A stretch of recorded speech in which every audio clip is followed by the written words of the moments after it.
Praise the Lord. मैं apostle Raman हंस आप सभी को प्रभु यीशु मसीह के जीवित और सामर्थी नाम में ब्लेस करता हूं। आज मैं प्रियो आप सब लोगों के साथ एक बहुत ही इम्पोर्टेंट मैसेज शेयर करने जा रहा हूं और आज मैं आपको कुछ चिन्ह बताना चाहता हूं जो चुने हुए लोगों में होते हैं। कैसे पहचाने कि आप चुने हुए हैं। सबसे पहली चीज़ आपको याद रखना है, जो चुने हुए लोग होते हैं वो दूसरों से अलग होते हैं। They are different than other people. ऐसा नहीं कि वो दूसरों से प्रेम नहीं करते, पर वो दूसरों से अलग होते हैं। जैसा कि हम बाइबल में पढ़ते हैं, जितने भी भविष्यवक्ता थे, परमेश्वर के चुने हुए अपोस्टल्स थे, वो अपने आप को दूसरों से अलग रखते थे। उनका जीवन, उनका लाइफ स्टाइल बहुत ही अलग तरह से था।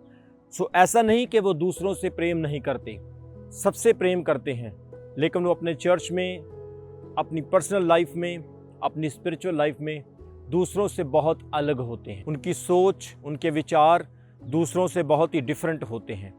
दूसरी चीज़ आप चुने हुए लोगों में देखोगे कि नंबर 5 और नंबर 7 उनके जीवन में फेवरेबल नंबर होगा। हमेशा एक पक्ष करने वाला नंबर उनको ये फॉलो करेगा, क्योंकि नंबर 7 संपूर्णता का अंक है, जिसे हम प्रोफेटिक अंक कहते हैं, और नंबर 5 ग्रेस का अंक है, जिसे हम कहते हैं कि अनुग्रह का अंक है। इसलिए आप चुने हुए लोगों में ये देख सकते हैं कि चुने हुए लोग जो हैं उनके लाइफ में 7 और 5 नंबर जो है बहुत ही ज़्यादा देखा जाएगा। मेरे जीवन की बहुत सारी ऐसी चीज़ें हैं जिनमें नंबर 7 और नंबर 5 आपको मिलेगा।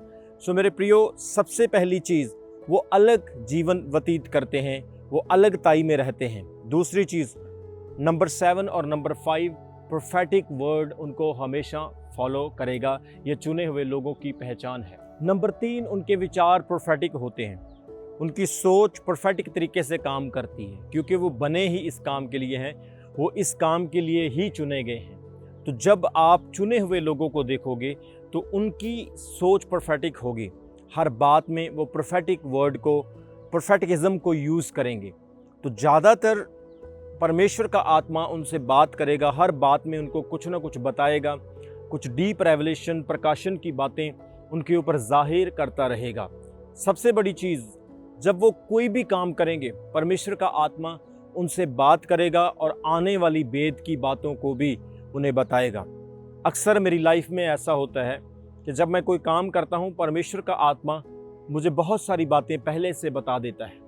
कई बार परमेश्वर का आत्मा कहता है कि बारिश होने वाली है, और मैं घर से छाता लेकर नहीं जाता हूँ, लेकिन अक्सर ही वहाँ पर बारिश हो जाती है और मैं सोचता हूँ कि सचमुच प्रभु के आत्मा ने मुझे सही कहा था। और कहीं पर कोई एक्सीडेंट होने वाला है, कहीं पर कोई हादसा होने वाला है, तो अपने आप अंदर से वाइब्स आना शुरू हो जाती है। अंदर से प्रोफेटिकली वो शो करना, बात करना शुरू कर देता है कि कुछ होने वाला है। जो लोग चुने हुए हैं, उनकी लाइफ में प्रोफेटिक बातें होगी, प्रोफेटिक सोच होगी। वो बने ही इस काम के लिए है, वो चुने ही इस काम के लिए गए हैं। बहुत सारे लोग मेरे पास आते हैं, वो कहते हैं कि हमें भी प्रोफेटिक भविष्यवक्ता के बारे में सिखाइए कि हम कैसे सीख सकते हैं। और मेरे प्रियो, चौथा पॉइंट, जो चुने हुए लोग हैं उनकी पहचान होती है कि वो दूसरों से बहुत अलग होते हैं। उनका कपड़े पहनने का तरीका, उनका बात करने का तरीका, उनका जीवन का लाइफस्टाइल जो है वो दूसरों से टोटली डिफरेंट होता है। वो चैलेंजिंग लेने वाले लोग होते हैं। वो लोग एक उकाब की तरह होते हैं। जैसे उकाब तूफानों में उसको अपोज करके उड़ता है, तूफान को चैलेंज करता है, ऐसे ही वो लोग होते हैं। और वो तूफान को कहता है कि मुझे और ऊंचाइयों में लेकर जा। तूफान को अपना बेनिफिट बना लेता है और ऊंचाइयों में उड़ जाता है। वो चैलेंजिंग से नहीं डरता है। इसी तरह से चुने हुए लोग होते हैं जो किसी भी हालात से नहीं डरते हैं। आज जो चुना हुआ परमेश्वर का दास है या कोई चुना हुआ व्यक्ति है, उसकी लाइफ में बिल्कुल ऐसे ही होता है। और चुने हुए लोगों में पांचवी बात यह पाई जाती है कि वह पाप से हेट करते हैं, पाप से नफरत करते हैं, ना कि पापियों से नफरत करते हैं। कहीं पे भी पाप होता है, उन्हें बिल्कुल अच्छा नहीं लगता है। पाप में कभी वो शामिल नहीं होते और ना ही पाप से खुश होते हैं। वो पाप से नफरत करने वाले होते हैं, लेकिन उनकी कोशिश यही होती है कि वो पापियों को बचाएं और उन्हें परमेश्वर का वचन सुनाएं, यीशु मसीह का सुसमाचार सुनाएं, क्योंकि प्रभु यीशु मसीह पाप का नाश करने आया। ना कि पापियों का नाश करने आया। और चुने हुए लोगों में छठी बात, 6वीं बात खास यह पाई जाती है कि वह खाना बहुत ही कम खाते हैं। कम खाना खाने का मतलब कि वह ज़्यादा समय फास्टिंग में ही रहते हैं। उनका जीवन उपवासों और फास्टिंग से भरा होता है। मेरे प्रियो, क्योंकि फास्टिंग में और प्रार्थना में सामर्थ्य है। बाइबल में प्रार्थना और फास्टिंग को बहुत ही सामर्थी यानी शक्तिशाली बताया गया है। फास्टिंग और प्रेयर के बहुत सारे लाभ हैं। तो चुने हुए लोगों की छठी सबसे अच्छी यही पहचान है कि वो खाने पीने को बहुत कम प्यार करेंगे, खाएंगे सिर्फ ज़िंदा रहने के लिए, लेकिन उनका ज़्यादातर जीवन फास्टिंग में ही रहेगा।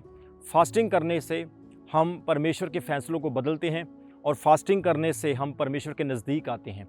इसलिए उनका ज़्यादातर जीवन जो है वो फास्टिंग में रहता है। खाने पीने पर उनका कंसंट्रेशन बहुत ही कम होता है। चुने हुए लोगों में 7वीं सबसे खास चीज़ ये होती है कि वो ट्रैवल बहुत करते हैं। वो एक जगह पर रहना बिल्कुल पसंद नहीं करते हैं। बाइबल के अनुसार चुने हुए लोग एक जगह पर स्टे नहीं कर सकते हैं। हम यीशु मसीह के जीवन को देखते हैं, वो भी जगह जगह पर जाते रहे। बहुत सारे परमेश्वर के प्रेरितों को देखते हैं, अपोस्टल्स को देखते हैं, वो भी अलग अलग जगह पर जाकर यीशु मसीह का प्रचार करते रहे। और आज हम देखते हैं कि हमारी सेवकाई में हम भी जगह जगह पर ट्रैवल करते हैं, परमेश्वर का सुसमाचार सुनाते हैं। सो चुना हुआ व्यक्ति कभी भी लिमिटेड नहीं रह सकता है, एक स्थान पर खड़ा नहीं रह सकता है। उसकी लाइफ में उसे बहुत सारा ट्रैवल करना होता है, बहुत सारी जगहों पर जाकर यीशु मसीह का सुसमाचार प्रचार करना होता है। चुने हुए लोगों में 8वीं खास बात यह पाई जाती है कि चुना हुआ व्यक्ति अपनी कम चिंता करता है और दूसरों की ज़्यादा चिंता करता है। हमारे चर्च में एवरी संडे हज़ारों लोगों को मुफ्त में भोजन खिलाया जाता है, क्योंकि हम उनकी चिंता करते हैं। हम लोगों के बारे में ज़्यादा सोचते हैं, किसी को तकलीफ़ ना हो। चुने हुए लोगों में सबसे खास चीज़ ये होती है कि वो अपने से ज़्यादा दूसरों की चिंता करते हैं। सो यीशु मसीह का जीवन भी ऐसा ही था कि वो दूसरों की चिंता करते थे। मेरे प्रियो, आज हम परमेश्वर के बहुत बड़े बड़े लोगों को देखते हैं जो दूसरों की चिंता ज़्यादा करते हैं। मदर टेरेसा के बारे में देखते हैं, और भी परमेश्वर के बहुत सारे ऐसे लोग जिन्होंने इतिहास में बहुत बड़ा बड़ा नाम कमाया और जिनका नाम आज सुनहरी अक्षरों में लिखा जाता है, जिन्होंने लोगों की सबसे ज़्यादा चिंता की। मेरे जीवन में मुझे लोगों की बहुत फिक्र रहती है और मैं उनके लिए प्रार्थना करता हूँ और मैं उनके लिए हमेशा अच्छा ही सोचता हूँ। तो मेरे प्रियो, यह जो बातें मैंने आपको बताई है, यह बातें परमेश्वर के चुने हुए लोगों में पाई जाती है, जो चोजन ऑफ गॉड हैं। वो भविष्यवक्ता हो सकते हैं, अपोस्टल्स हो सकते हैं, पास्टर्स हो सकते हैं, वर्शिपर्स हो सकते हैं, विश्वासी हो सकते हैं। जो भी परमेश्वर पर विश्वास करते हैं और उसके वचनों पर चलते हैं, ये वो सब हो सकते हैं। तो जो बातें आज मैंने आपको बताई है, ये बातें उन लोगों के लिए है जो चुने हुए लोग हैं, और उनकी लाइफ में ये चीज़ें, ये बातें इम्पोर्टेंट हैं और ये होना बहुत ही ज़रूरी है। आज कुछ लोग ऐसे होते हैं जो अपने आप को परमेश्वर के चुने हुए चोजन वन कहते हैं, लेकिन उनके जीवन में ऐसी कोई भी बात नहीं पाई जाती है। तो आप खुद जान सकते हैं कि उनका जीवन कैसा होना चाहिए।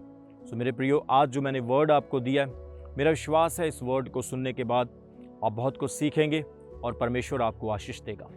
God bless you.